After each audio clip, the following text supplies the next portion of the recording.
नमस्कार दोस्तों, जी के वो ललन टॉप में आप सभी का स्वागत है। दिसंबर और जनवरी के 10 महत्वपूर्ण करंट अफेयर को हम देखेंगे। पहला, अभी हाल ही में किस राज्य ने बालिका दिवस के मौके पर पंख योजना की शुरुआत की है? राजस्थान, मध्य प्रदेश, केरल या बिहार? अभी हाल ही में किस राज्य ने बालिका दिवस के मौके पर पंख योजना की शुरुआत की है? राजस्थान, मध्य प्रदेश, केरल या बिहार? तो पंख योजना की शुरुआत मध्य प्रदेश सरकार ने की है। पंख का फुल फॉर्म मतलब PANKH। P का मतलब प्रोटेक्शन यानी सुरक्षा, A का मतलब अवेयरनेस जागरूकता, N का मतलब न्यूट्रिशन पोषण, K का मतलब नॉलेज या ज्ञान, H का मतलब हेल्थ या स्वास्थ्य।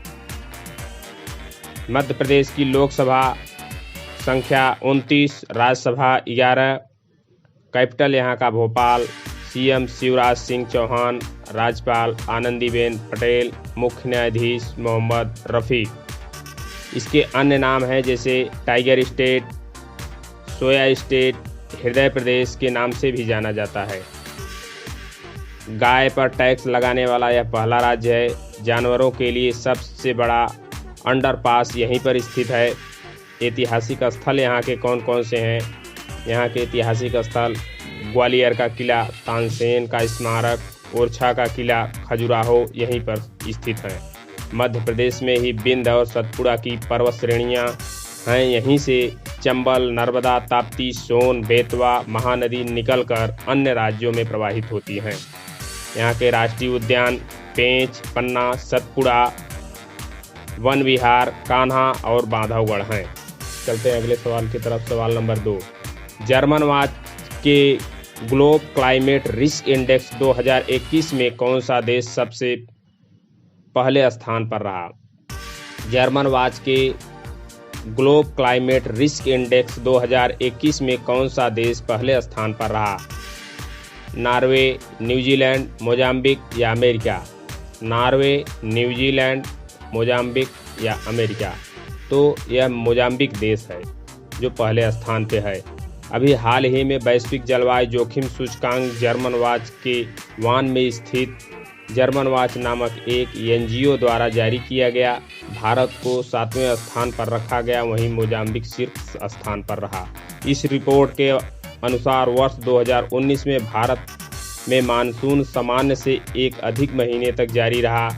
जून से सितंबर 2019 की अवधि में लंबी अवधि का औसत 110% दर्ज किया गया था। भारी बारिश के कारण भारत में भयंकर बाढ़ आई, जिसके परिणाम स्वरूप 14 राज्य में 1800 लोग मारे गए। बाढ़ में 8 मिलियन लोगों का विस्थापन भी हुआ। इस रिपोर्ट के अनुसार भारत में 8 उष्णकटिबंधीय चक्रवात आए थे।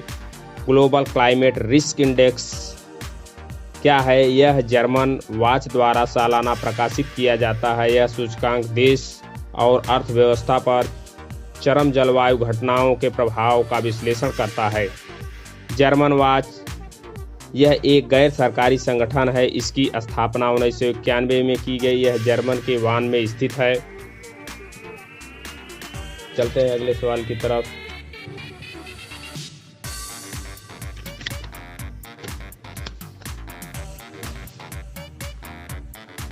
सवाल नंबर 3, हाल ही में किस राज्य ने जेल पर्यटन शुरू करने के फैसले के तहत 12 ऐतिहासिक जेलों को पर्यटन हेतु खोल दिया गया है?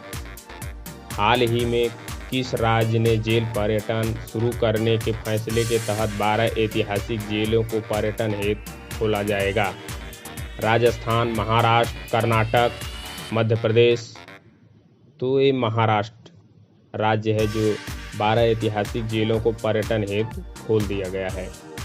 26 जनवरी को गणतंत्र दिवस के मौके पर महाराष्ट्र में जेल पर्यटन की शुरुआत होने जा रही है। पुणे के येरवडा जेल में इसका आरंभ होगा। इसके बाद आम लोगों के लिए पर्यटक बनकर राज्य की अन्य 12 ऐतिहासिक जेलों को अंदर से देख सकेंगे। जेल पर्यटन की विशेषताएं। गृह मंत्री अनिल देशमुख ने बताया कि जेल पर्यटन के दौरान पर्यटकों को एरवदा जैसी तमाम जेलों के विषय में जानकारी दी जाएगी। साथ ही इन जेलों में कैदियों की जीवन शैली की भी झलक देखने को मिलेगी। इसमें शुल्क क्या होगा? छात्रों के लिए 5 रुपये, कॉलेज के छात्रों के लिए 10 रुपये, सामान्य पर्यटकों के लिए 50 रुपये लिया जाएगा। जेल के अंदर मोबाइल फ़ोन, कैमरा जैसी अन्य वस्तुएं अंदर ले जाने की अनुमति नहीं होगी। क्यों खास है एरवदा जेल?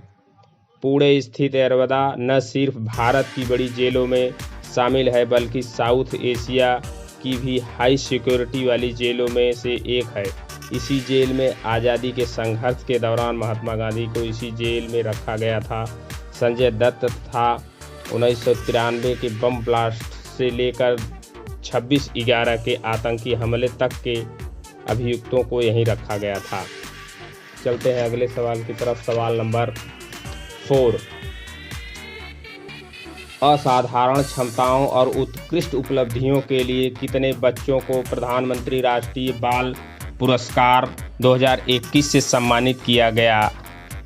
असाधारण क्षमताओं और उत्कृष्ट उपलब्धियों के लिए कितने बच्चों को प्रधानमंत्री राष्ट्रीय श्रम पुरस्कार 2021 से सम्मानित किया गया? 22, 30, 32 या 20? 22, 30, 32 या 20? तो 32 बच्चों को राष्ट्रीय बाल पुरस्कार 2021 से सम्मानित किया गया। भारत सरकार नवाचार, शिक्षा, खेल, कला एवं संस्कृति, समाज सेवा और बहादुरी के क्षेत्र में असाधारण क्षमता और उत्कृष्ट उपलब्धियां हासिल करने वाले बच्चों को प्रधानमंत्री राष्ट्रीय बाल पुरस्कार से 32 बच्चों को सम्मानित किया गया है। कला एवं संस्कृति में 7 बच्चों को, नवाचार के क्षेत्र में 9 को पुरस्कार मिला, वहीं शैक्षिक उपलब्धि में 5 लोगों को, वहीं खेल में 7 बच्चों को, बहादुरी में 3 बच्चे को एवं समाज सेवा में 1 बच्चे को यह पुरस्कार प्रदान किया गया। समाज सेवा में प्रसिद्ध सिंह को यह पुरस्कार प्रदान किया गया। ये तमिलनाडु के हैं। कुंवर दिव्यांश सिंह यूपी में बहादुरी में यह पुरस्कार पाने वाले हैं।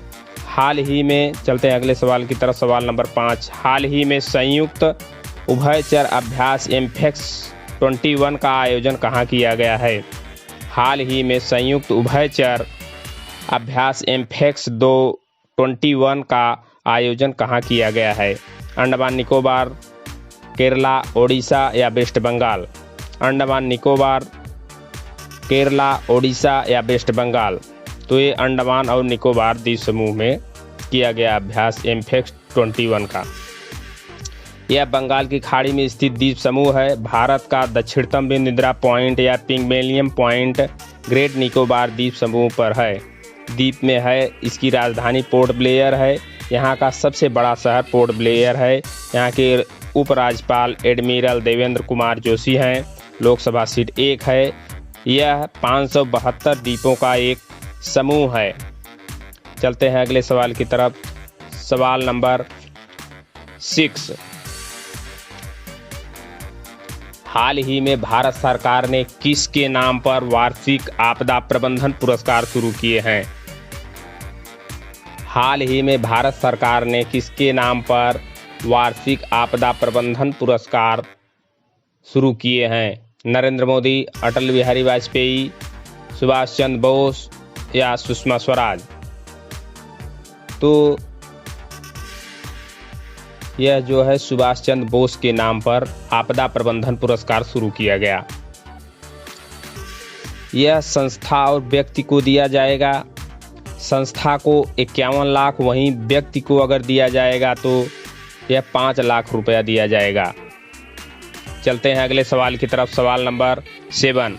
हाल ही में इलेक्ट्रिक वाहन कंपनी टेस्ला ने किस देश की कंपनी के साथ 5 वर्ष का करार किया है? हाल ही में इलेक्ट्रिक वाहन कंपनी टेस्ला ने किस देश की कंपनी के साथ 5 वर्ष का करार किया है? तो कौन सा देश है? जापान, रूस, अमेरिका या चीन?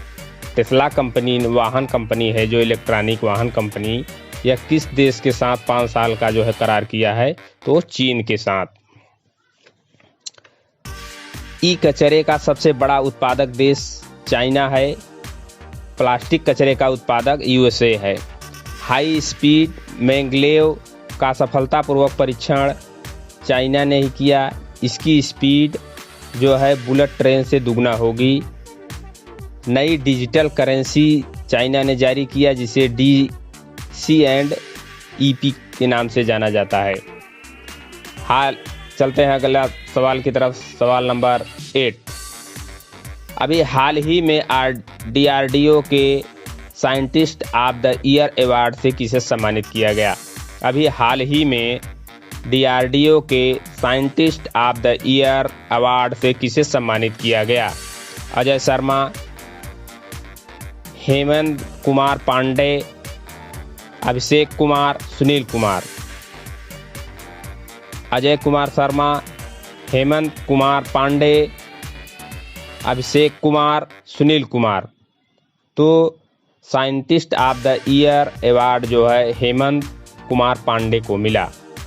रक्षा मंत्री राजनाथ सिंह ने scientist of the year award से सम्मानित किया, क्योंकि इन्होंने कई हर्बल दवाओं को विकसित किया है। हेमंत कुमार जो हैं कई हर्बल दवाओं को विकसित किया है, इसलिए उनको जो है रक्षा मंत्री राजनाथ सिंह ने scientist of the year award से सम्मानित किया। DRDO का फुल फॉर्म होगा defence research and development organisation. इसकी स्थापना 1958 में हुई।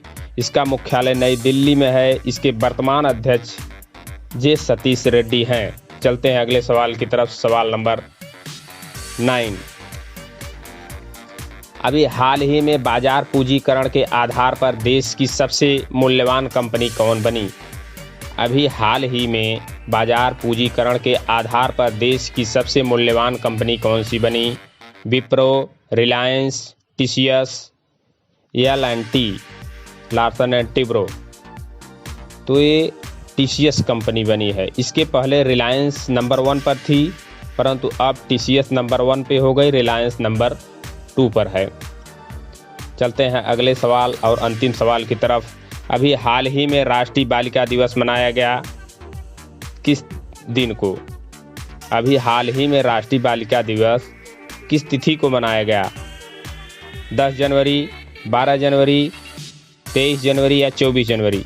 तो 24 जनवरी को राष्ट्रीय बालिका दिवस मनाया गया। इसका मनाए जाने का उद्देश्य क्या है?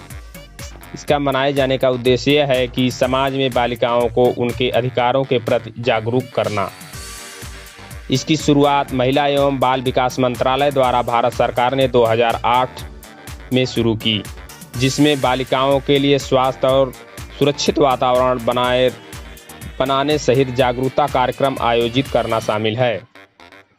उत्तराखंड सरकार ने बालिका विकास की पहल को मजबूत बनाने के लिए सृष्टि गोस्वामी को एक दिन के लिए CM बनाया गया, फिल्म नायक की तरह। ठीक है दोस्तों, मिलते हैं अगले वीडियो में। तब तक हमारे channel GK boss Lalan top को लाइक और सब्सक्राइब करें।